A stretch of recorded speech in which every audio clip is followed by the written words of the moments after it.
सो दोस्तों, एक और नया दिन और मैं बलजीत परमार हाजिर हूँ एक नई कहानी, एक नया किस्सा लेकर।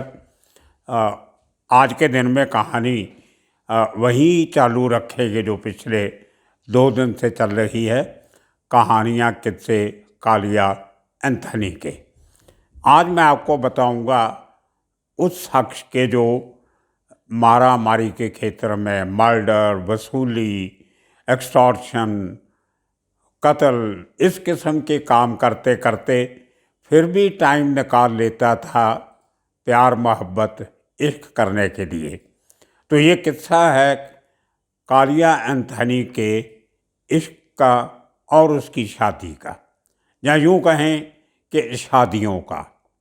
कोई 1900 तकरीबन 72-73 के नज़दीक उस आदमी का इश्क हो जाता है अपने इलाके में रहने वाली एक मुस्लिम लड़की से। इलाका मीन काली एंथनी बांद्रा ईस्ट में रेलवे कॉलोनी में रहता था, जहाँ पे नज़दीक ही निर्मल नगर पुलिस स्टेशन था रेलवे क्वार्टर्स में। लेकिन उसका उठना बैठना ज़्यादा खार वेस्ट में हुआ करता था, गली नंबर 4, जहाँ पे बाद में उसने गणपति बैठाने का कार्यक्रम भी शुरू किया। तो वो रोड जो गोलीबार जो इलाके से अगर हम वेस्ट की तरफ आते हैं तो रेलवे का जो सबवे है वो क्रॉस करके अगर लेफ़्ट में जाएंगे तो वेलिंगटन जिम खाना के जो पीछे वाली रोड है, छोटी सड़क जो रेलवे लाइन के पैरेलल चलती है, उस रोड पे आगे जाते हैं तो वही सड़क आपको लेके जाती है खार पुलिस रेलवे स्टेशन वेस्ट में। और उसके आगे एक ड्यूल पैलेस होटल हुआ करता था। उसके थोड़ा सा आगे जाएं तो एक साईं बाबा मंदिर भी है वहाँ पे। थोड़ा आगे जाएं तो एक खार रोड का गुरुद्वारा है, और वही रोड आपको जूना खार जिसको बोलते हैं, पुराना खार, वहाँ पे ले जाती है। तो वो जो वेलिंगटन जिम खाना से खार रोड गुरुद्वारे का जो 150-200 गज का जो स्ट्रेच है, वो बेसिकली अड्डा था कालिया एंथनी का, एरिया ऑफ ऑपरेशन। जहाँ जितने लोगों ने उसको मिलना होता था उसी एरिया में कहीं ना कहीं उनको कालिया एंथनी बैठा किसी के साथ उठते बैठते वहाँ पे मिल जाता था। लेकिन 4 नंबर गली उसका मेन ठिकाना था। उसके साथ साथ जब कुछ मीटिंग्स करनी होती थी तो कालिया एंथनी वहाँ से निकल के बांद्रा वेस्ट में एक जगह हुआ करती थी, मैं आपको बाद में बताऊंगा। वो अपने आप में बहुत बड़ा किस्सा है, एक बहुत बड़ा हादसा हुआ था वहाँ पे। तो वहाँ पे जाके लोगों को मिला करता था। जो गणपति बैठाता था वो भी उसी 4 नंबर गली में, जिसको रोड नंबर 4 कहते हैं। आजकल वो इलाका जो है वो उसको ऐसे भी कह देते हैं कि खार पुलिस स्टेशन के पीछे जो एक रोड जाती है वो 4 नंबर रोड है। तो खार पुलिस स्टेशन एकदम नज़दीक है वहाँ से। तो देखिए, इतना बड़ा खूंखार किस्म का शातिर क्रिमिनल रहता है तो निर्मल नगर पुलिस स्टेशन के सामने, ऑपरेट करता है तो खार पुलिस स्टेशन के पीछे से, और दूसरी तरफ थोड़ा जाएं तो Santa cruise police station, road के दूसरी तरफ विले पार्ले पुलिस स्टेशन। तो 4-5 पुलिस स्टेशन के जो नज़दीक थे सब, उनके सेंटर से ऑपरेट कर रहा था ये शख्स। और इसमें कोई हैरानी नहीं कि जब कभी उसको एक पुलिस स्टेशन वाले ढूंढ रहे होते थे, कभी दूसरे वाले, कभी तीसरे वाले। तो ये एक उसकी बैकग्राउंड थी। और उसी जो मैंने वेलिंगटन क्लब से खार गुरुद्वारा तक, खार रोड गुरुद्वारा तक, जो गुरुद्वारा सिंह सभा उसको कहते हैं, वहाँ तक काफ़ी सारे जो रेजिडेंशियल होटल हुआ करते थे, बियर बार हुआ करती थी, 2-3 जुए के क्लब भी थे, एक कोई नीलकंठ शायद इस किस्म का होटल भी था, तो एक गुरु होटल भी था बहुत फेमस। तो इस तरीके से 2-3 मंदिर थे, एक थोड़ा साइड में एक मस्जिद भी है, एक गुरुद्वारा है। साईं मंदिर है। तो वो इतनी हैपनिंग लोकेलिटी में एक क्रिश्चियन लड़का कालिया एंथनी अपने गैंग के साथ पूरा वहाँ का सरगना बना हुआ था। तो ये उस एरिया की लोकेलिटी और उसकी कहानी। अब देखिए उसी एरिया में जो जूना खार की तरफ जाता है, पुराना खार की तरफ, वहाँ पे एक मुस्लिम लड़की रहा करती थी। मुझे उसका नाम मालूम है लेकिन मैं लूँगा नहीं।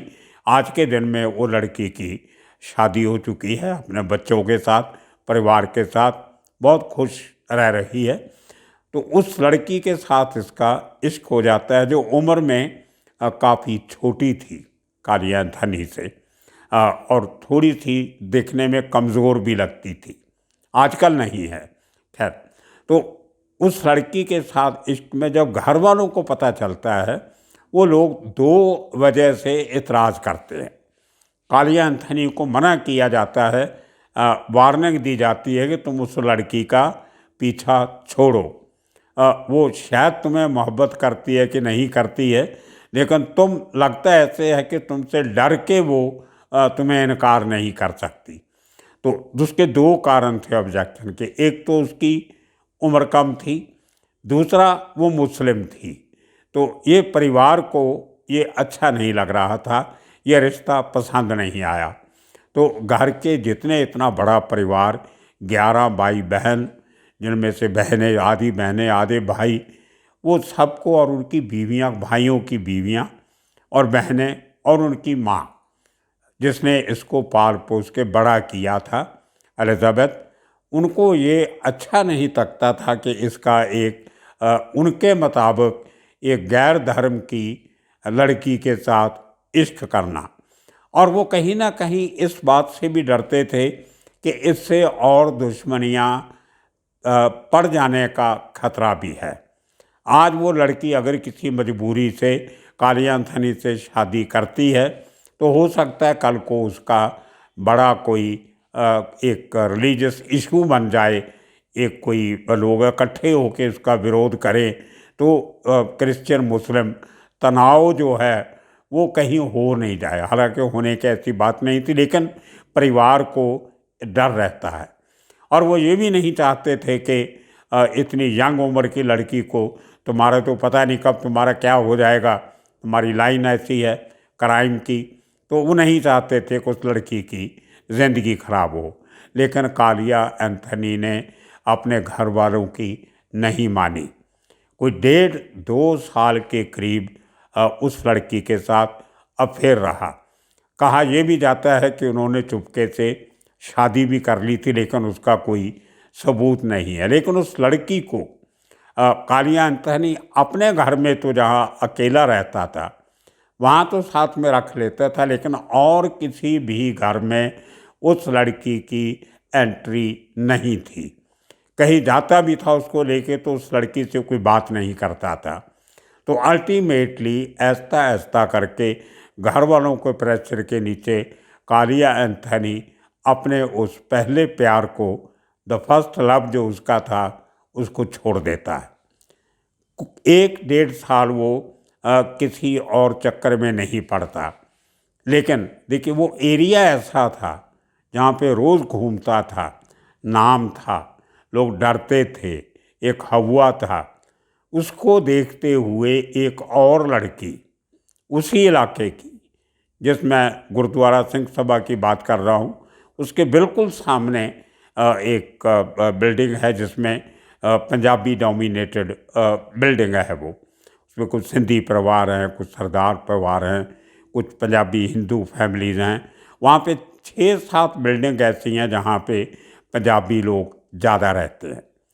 उनमें से एक लड़की का या उसका इसके साथ इश्क हो, या कालिया एंथनी का उसके साथ, तो उस लड़की के साथ कालिया एंथनी का मिलना जुलना शुरू हो जाता है। लेकिन वो लड़की मैच्योर थी, अच्छे परिवार की भी थी, बातचीत करने में ठीक थी, और कॉन्वेंट एडुकेटेड थी। वहीं के पास का जो कॉन्वेंट स्कूल था वहाँ से पढ़ी हुई थी। तो कोई फैमिली बैकग्राउंड भी बहुत अच्छी थी। तो कहीं ना कहीं उस लड़की के इश्क को घर वालों ने इतराज़ की नज़र से नहीं देखा। शुरू शुरू में थोड़ी मुखालफत हुई, लेकिन उसके बाद जैसे जैसे उस लड़की का मिलना जुलना एंथनी के परिवार से होता रहा, तो एक एक करके तकरीबन सब भाइयों ने, बहनों ने, भाइयों की बीवियों ने उस लड़की को एक्सेप्ट करना, उसको उसको अपना समझना शुरू कर दिया। वो एक काफ़ी इशारा था एंथनी के लिए। इसके पहले कि फिर कहीं परिवार का प्रेशर बने उसके ऊपर कि तुम ये शादी मत करो, कालिया एंथनी उस लड़की के साथ शादी कर लेता है। तो वो शादी जो थी उसमें उसके उसी टाइम पे 3 बच्चे होते हैं।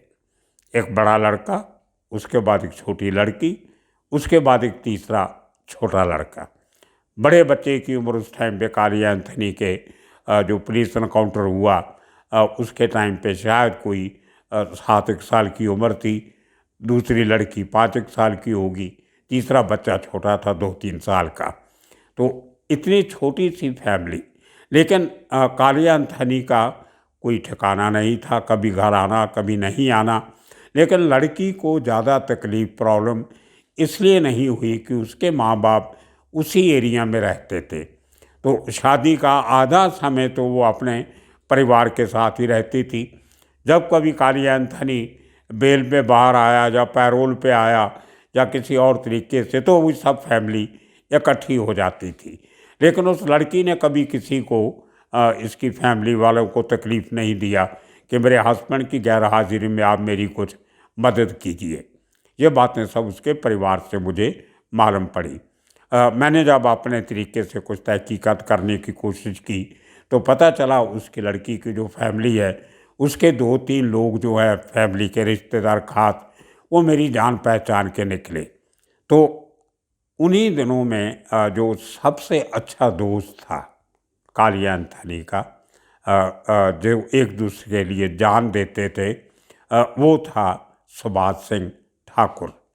और कहीं बातचीत करते करते सुभाष सिंह ठाकुर को कालिया एंथनी ने एक प्रॉमिस ले लिया था कि ठाकुर भाई, अगर मुझे कुछ हो जाता है तो आप मेरे से वादा करो कि आप मेरे इस बच्चों का, मेरे लिए नहीं, मेरे बच्चों के लिए इनका ख्याल आप रखोगे। तो उसने वचन दिया। एक जैसे यूपी में कहावत है, राजपूतों के लिए प्राण जाए पर वचन ना जाए। तो सुभाष सिंह ठाकुर ने एक वचन अपने दोस्त को दिया कि आप चिंता मत करो, होगा आपको कुछ नहीं, लेकिन अगर कोई ऐसी ज़रूरत पड़ती है तो आपकी बीवी और बच्चों का ख्याल मैं रखूँगा और इनके ऊपर कभी कोई क्राइम का साया नहीं पड़ने दूँगा, इनकी ज़िंदगी में कहीं कोई बुरा वक्त नहीं आने दूँगा। और उस दोस्त ने, उस सुभाष सिंह ठाकुर ने अपना वो वादा पूरा भी किया। ये अपने आप में एक अनसुनी कहानी है। अब कालिया एंथनी के एनकाउंटर के बाद सुभाष सिंह ठाकुर मुंबई आता है। उसकी बीवी बच्चों के पेपर्स प्रिपेयर करके, तैयार करके, उनको लंदन का, इंग्लैंड का वीज़ा लगवा के अपने एक ख़ास आदमी को साथ भेज के, जिनमें उस लड़की का एक कज़न भी था, उनको साथ में भेज के इंग्लैंड की टिकट कटवा के जहाज़ में बैठा देता है और लंदन में अपने सोर्सेज के थ्रू उनके रहने का, उनके बच्चों की पढ़ाई लिखाई का, एडमिशन का पूरा बंदोबस्त सुभाष सिंह ठाकुर ने किया। और आप सुन के हैरान हो गए कि जब तक वो बच्चे अपने कदमों पे, अपने कंधों पे खुद अपनी ज़िंदगी का बोझ उठाने के काबिल नहीं हो गए, तब तक सुभाष सिंह ठाकुर ने उनका पूरा खर्चा, उनकी परवरिश का, उनके रहने सहने का, जो होता है एक फैमिली का खर्चा, इतने साल लगातार वो सुभाष सिंह ठाकुर ने किया। और यहाँ तक भी मुझे उसके फैमिली मेम्बर्स ने बताया कि भले ही सुभाष सिंह ठाकुर जेल में रहा उसके बाद, लेकिन जेल से भी वो एक रेगुलर इंटरवल्स पे कालिया एंथनी की वाइफ और उसके बच्चों के साथ हमेशा इन टच रहता था। उस लड़की का नाम है मीरा, कालिया एंथनी की दूसरी बीवी या दूसरा इश्क को।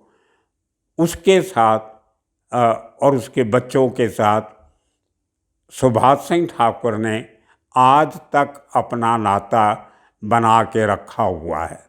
ऐसी और भी अंडरवर्ल्ड में 3-4 ऐसी जिसको बोलते हैं एग्जाम्पल्स हैं, ऐसे किस्से हैं जहाँ पे एक दोस्त ने अपनी ज़िंदगी की परवाह नहीं करते हुए अपने दोस्त की फैमिली के लिए पूरी ज़िंदगी लगा दी।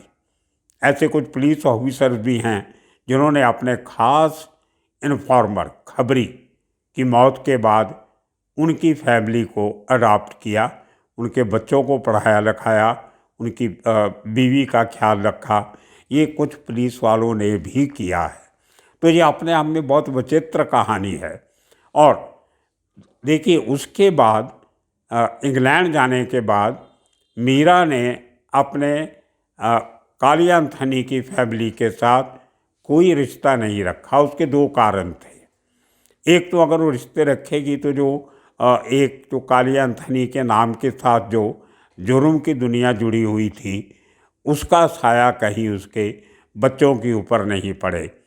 उसके जब कालिया एंथनी की बहुत बड़ी फैमिली थी, जने मैंने आपको बताया 11 बहन भाई, तो वो उनमें से कोई इंग्लैंड जाएगा या वो इंडिया आएंगी तो उन लोगों को मिलेंगे, फिर वही बातें निकलेंगी, अपने घर आएगी, अपने माँ बाप के घर में, वहाँ पे वो जिक्र निकलेगा, तो बच्चों की ज़िंदगी पे उसका शायद कुछ एडवर्स अफेक्ट हो सकता था। तो उससे बचने के लिए उस लड़की ने इतनी बड़ी कुर्बानी की कि उसने ना तो अपनी फैमिली से कोई रिश्ता रखा, अपने माँ बाप और फैमिली से, ना ही अपने ससुराल की फैमिली से कोई रिश्ता रखा। और इस बात का मलाल कालिया एंथनी के जो एक्सटेंडेड फैमिली है उनको भी नहीं है। जितने लोगों से मैंने बात की और सब लोग खुश हैं कि उनका कहना कि वो खुश इसलिए है कि कालिया की ज़िंदगी जैसी भी थी निकल गई, लेकिन उसकी बीवी की बच्चों की ज़िंदगी बन गई। हम उसके ऊपर कालिया की परछाई नहीं देखना चाहते थे, इसलिए हमें उससे ना मिलने का, इन टच होने का हमें कोई मलाल नहीं है। और आज के दिन में कालिया एंथनी का बड़ा बेटा एक बहुत कॉम्पिटेंट डॉक्टर है वहाँ पे लंदन में। छोटी बेटी की शादी हो गई है, वो बहुत एक अच्छे परिवार में उसकी शादी हुई, शी इज़ वेरी हैप्पी। और जो तीसरा छोटा बेटा था सबसे, वो लॉ की अपनी पढ़ाई पूरी करके अभी सॉलिसिटर का कोर्स कर रहा है किसी बड़े एडवोकेट के साथ। तो वो आने वाले 1 आध साल में वो भी एक बड़ा वकील इंग्लैंड का बन जाएगा। तो ये थी कालिया एंथनी की अपनी फैमिली की कहानी, उसकी अपनी बीवी, अपने बच्चे। शायद इस किस्म की एग्ज़ाम्पल और अंडरवर्ल्ड के लोगों में बहुत कम मिलती है। 1-2 एग्ज़ाम्पल्स हैं, मैं जाते जाते आपको बता दूँ 1 आध मिनट में कि अमर नायक के मरने के बाद उसके छोटे भाई अश्विन नायक ने अमर नायक की बेटी को अमेरिका में फ्लोरिडा में भेज के पायलट की ट्रेनिंग दिलवाई थी। और वो लड़की कमर्शियल पायलट बन के आके उसने जेट एयरवेज में नौकरी की, और जेट एयरवेज बंद होने के बाद वो घर में अपनी माँ का हाथ बटा रही है। इस किस्म के बहुत और एग्जाम्पल्स हैं अंडरवर्ल्ड में, लेकिन जो एक दोस्ती का फ़र्ज सुभाष सिंह ठाकुर ने निभाया, वो अपने आप में एक एग्ज़ाम्पल बन के दुनिया भर के सामने रहेगा। आने वाले दिनों में आपको इसी किस्म के जो पारिवारिक रिश्ते थे, कैसे 86 के बाद सुभाष सिंह ठाकुर एंथनी की फैमिली से दूर हुआ और कैसे 2005 में फिर वापस इस फैमिली का रीयूनियन हुआ। ये अपने आप में एक बहुत इंटरेस्टिंग किस्सा है। वहीं से फिर एक सुभाष सिंह ठाकुर जिसने कहते हैं कि 400 से ज़्यादा खून किए, लेकिन उसका जो एक दूसरी साइड है, the other side of Subhash Singh Thakur, वो भी निकल के सामने आती है। और वो किस्सा भी बहुत इंटरेस्टिंग है, वो भी मैं आपको सुनाऊंगा आने वाले दिनों में। तब तक के लिए इंतज़ार कीजिए, आने वाले दिनों में और किस्से कहानियाँ लेके फिर हाजिर होंगे। तब तक के लिए सबका शुक्रिया, धन्यवाद।